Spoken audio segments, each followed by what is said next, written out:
మా సిరిసిల్లో పనిచేస్తున్నప్పుడు జనశక్తి వాళ్ళు ఎప్పుడు ఎదురుపడలేదా? పడ్డారు.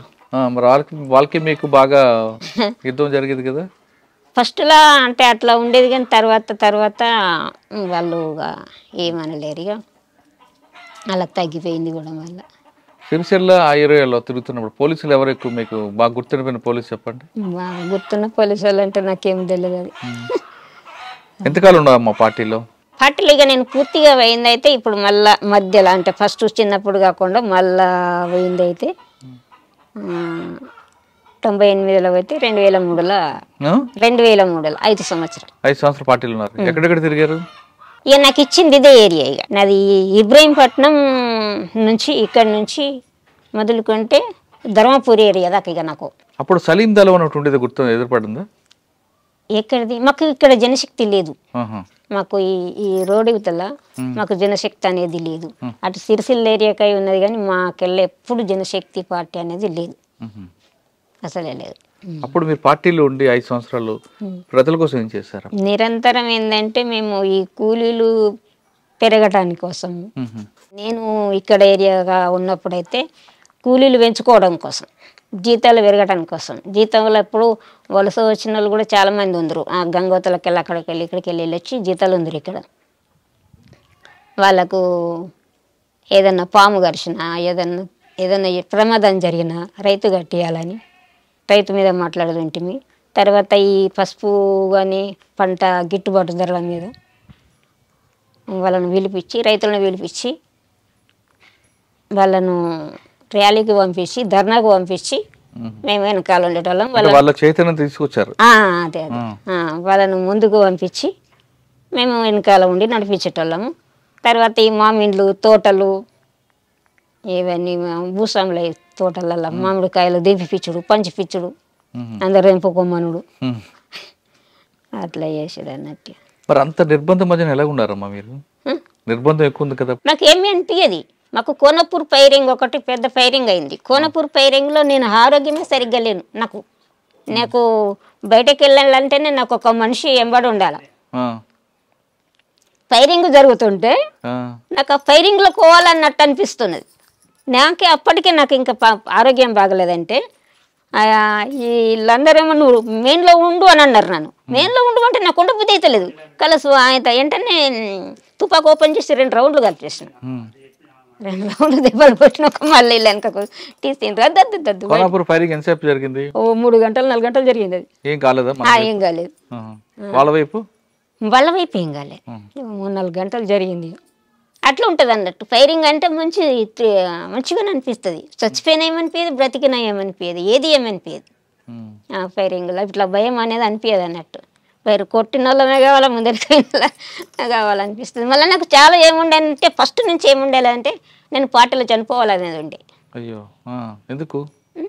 పార్టీలో అమరైతే మంచిగా అనేది ఉంటుండే. నాకు ఇక్కడి బ్రతుకులు నాకు ఇష్టం ఇప్పటికి కూడా అనిపించాయి. ఈ రోజుకు కూడా ఇక్కడ చూస్తే ప్రతి ఒక్క లోపల కుటుంబము కానీ బయట వాళ్ళు కానీ ఏదైనా కానీ ఇదంతా ఒక కుళ్ళు ప్రపంచం అనిపిస్తుంది నాకు. స్వార్థం ప్రతి ఒక్కరి స్వార్థ ప్రపంచం అనిపిస్తుంది. దాంట్లోనేమో స్వచ్ఛమైనగా అనిపిస్తుంది. సచ్చిన మంచిదే, బతికిన మంచిది. ఒక్క మనిషికి ఆరోగ్యం బాగలేకపోతే దాని చుట్టూ మనసులో మనం ఉండి దాన్ని ఆదుకోవడం, స్వచ్ఛందంగా మంచిగా ఉండడం అట్లాంటివి ఉంటాయి అన్నట్టు. ఏదైనా తప్పు జరిగినా కానీ దాన్ని ఆచరణలో వదిలిపెట్టి దాన్ని రుజువు చేసేటోళ్ళం ఇట్లా అన్నట్టు. అదొక స్వచ్ఛమైన జీవితం అనిపిస్తుంది. ఇదంతా కుళ్ళు ప్రపంచం. ఎవలను కదిలించినా స్వార్థం అనేది ఉంటుంది అన్నట్టు. నాకు ఈ రోజు వరకు కూడా అనిపిస్తుంది అన్నట్టుగా నేను అందులో ఎందుకు చావలేను నాకు అసలు అనేది అనిపిస్తుంది. నాకు అందుకోసమే నేను పేరుగా పెట్టిన తిరిగినా, నేను ఊర్లో పంపించిన పోయినా, నేను ఏ రోజైతే నేను చనిపోవాలనేది చాలా ఉండే నాకు. పార్టీలో ప్రాణం పోవాలి, పార్టీలో ఆ కోరిక ఉండి నాకు. నేను వచ్చుడు కూడా అందులో ఉండి ఒక 6 నెలలు తిరిగినాక చనిపోయినా సరే అనుకొని వచ్చాను. కానీ అది జరగలేదు నాకు. నేను మళ్ళీ చివరికి నన్ను అరెస్ట్ చేసినప్పుడు కూడా చనిపోవాలనుకున్నాను నేను. అప్పుడు కూడా జరగలేదు. అంత బలమైన కోరిక అందులో మంచి సావు అనిపిస్తుంది అన్నట్టు అది నాకు. అట్లా అన్నట్టు. ప్రాణం అంటే అందరికి తీపి కదా, మరి మీకు లేదా? మాకు అనిపించలేదు అది.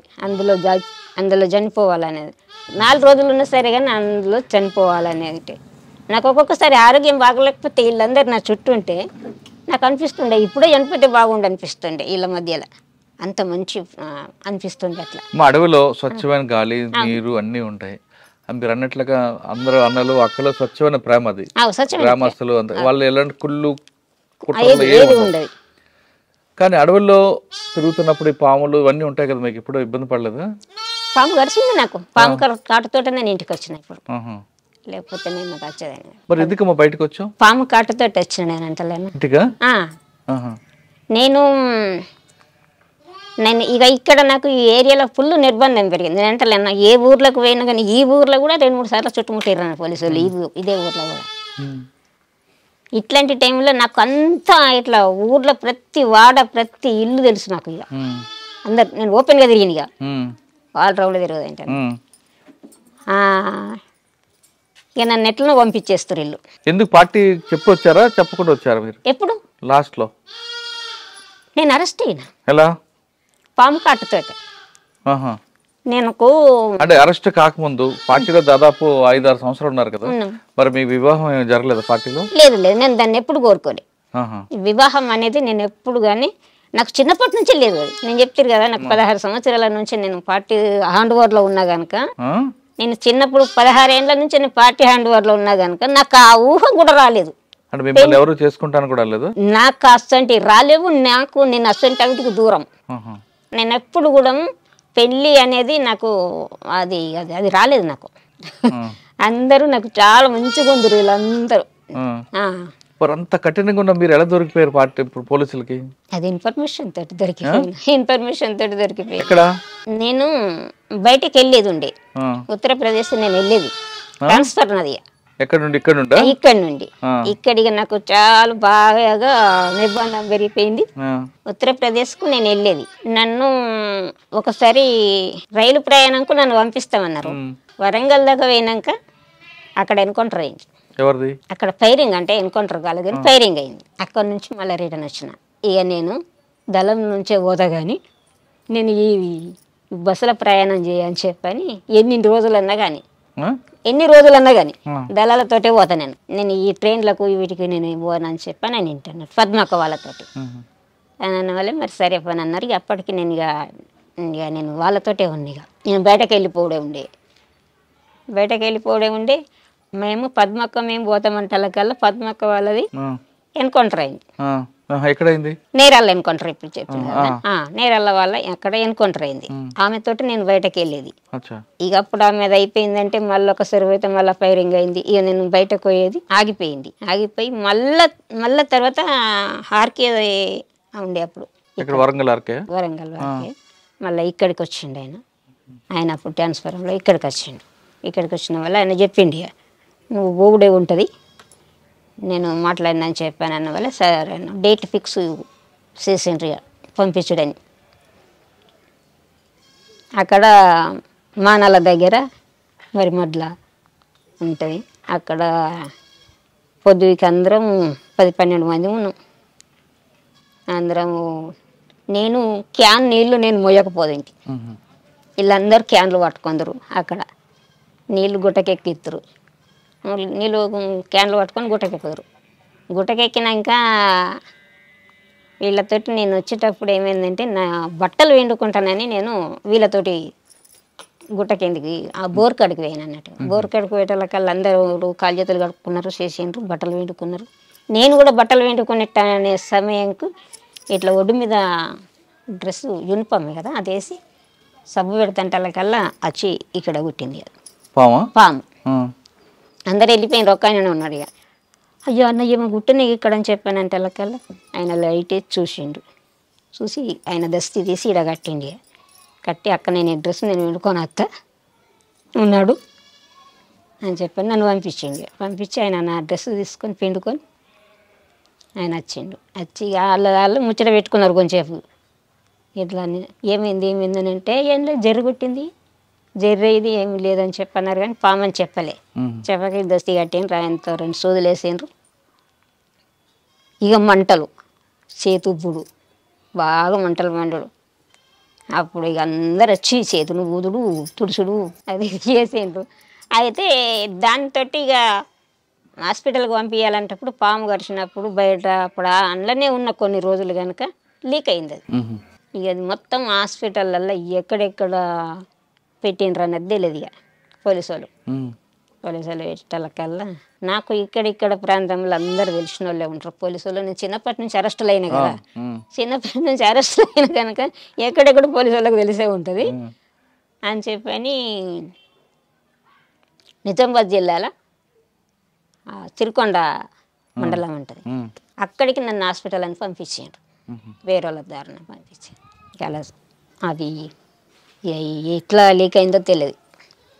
అక్కడ నన్ను అరెస్ట్ చేసారు పోలీసులు పొద్దుకి తెల్లవారుజామున అనుకో. అరెస్ట్ చేసి ఎక్కడ తీసుకొచ్చారు? కరీంనగర్ తీసుకుపోయారు. కరీంనగర్ అక్కడ కదా? ఇక్కడ కాదు, ఇక్కడ నన్ను అరెస్ట్ చేసి ఇంకా ఎక్కడ అంటకుంటుంది ఎట్లా తీసుకుపోయినరు ఏమో. ఇక తెల్లవారుకల్లా కరీంనగర్ ఎస్పీ దగ్గరికి ఏరాను. ఎవరు ఎస్పీ అప్పుడు? అప్పుడు ప్రవీణ్ కుమార్ అని ఆయన ఉండే. ఆయన ఏమన్నారు? అక్కడికి ఏరినవి ఆయన ఏమన్నారు ఇక నువ్వు ఇక్కడిక్కడ దొరుకుతారని అక్కడికి పోయినావు కానీ మాకు తెలకుంటూ ఉంటుందా అని అన్నాడు. అట్లా అన్నట్టు మాకు తెలకుంటూ ఉంటుందా, నీకు పాము కరిచి 15 రోజులు అవుతుంది కదా అని అన్నాడు. మొత్తం తెలుసుకున్నారు ఇక వాళ్ళు.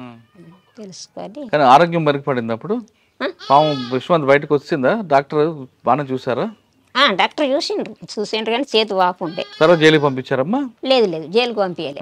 మీరు చేయబట్టి నేను పాటలకైనా నేను నా బతుకు నేను బతుకుతానని నేను కొరట్లలో పోయి ఉంటే కొరట్లల్లో అక్కడ ఒక మర్డర్ జరిగింది కొరట్లలో. అప్పుడు బుర్ర లక్ష్మణ్ ఎన్కౌంటర్కు కారణమైన వాడిని పార్టీ చంపింది. ఆ ఎన్కౌంటర్ అప్పుడు నేను ఉన్నా కదా, నీకే గుర్తయిన నువ్వే చంపించినవని. అప్పుడు దళం నీకే తెలుసు, ఆయన నీకే గుర్తు. ఈ అప్పటి చరిత్ర ఓలకు తెలియదు.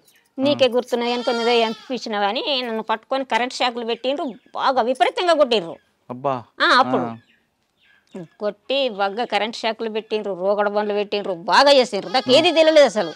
ఇప్పుడు మళ్ళీ జైలుకు పోయేదాన్ని మళ్ళీ ఏం చేసింది పార్టీ నన్ను మంచి లీడర్ని పంపించి ఇడిపించి బయటకు తీసుకుపోయినరు అన్నట్టు. అట్లా అయింది అన్నట్టు. నాకు ఏది తెలియకంటే ముందు నన్ను మర్డర్ కేసులు ఎరికెత్తా అనుకున్నారు. నేను పోయి సాధారణ బతుకుతుంటే నన్ను కోర్టులో పట్టణం దాటకుండా నాకు కండిషన్ పెట్టిండ్రు పోలీసు వాళ్ళు. కోర్టులో అసలు నేను మా ఆర్డర్ లేదు, నువ్వు కోర్టులో దాటొద్దని పెట్టిండ్రు. అట్లా దాటకుండా కూడా ఉన్నాను నేను. అట్లా దాటకుండా ఉండి నేను కోర్టులో సిఐ దగ్గర పర్మిషన్ తీసుకొని ఒక దేవాలయానికి పోయినా. దేవాలయానికి పోతే ఈ రైకల్ పోలీసులు మెట్పల్లి పోలీసులు వెంబడించారు అక్కడ నన్ను. నువ్వు ఎక్కడికి వచ్చినావని. దేవాలయానికి కూడా నేను పోవద్దా మరి? కొన్ని నన్ను బయట వాళ్ళని అంటే నా ఇంటికి రోజు చెకప్, ప్రతిరోజు చెకప్ ఇంటికాడ పొద్దున్న దాకా నుంచి పొద్దుగా దాకా చెకప్. అంత నిర్బంధం చేసిండ్రు నన్ను.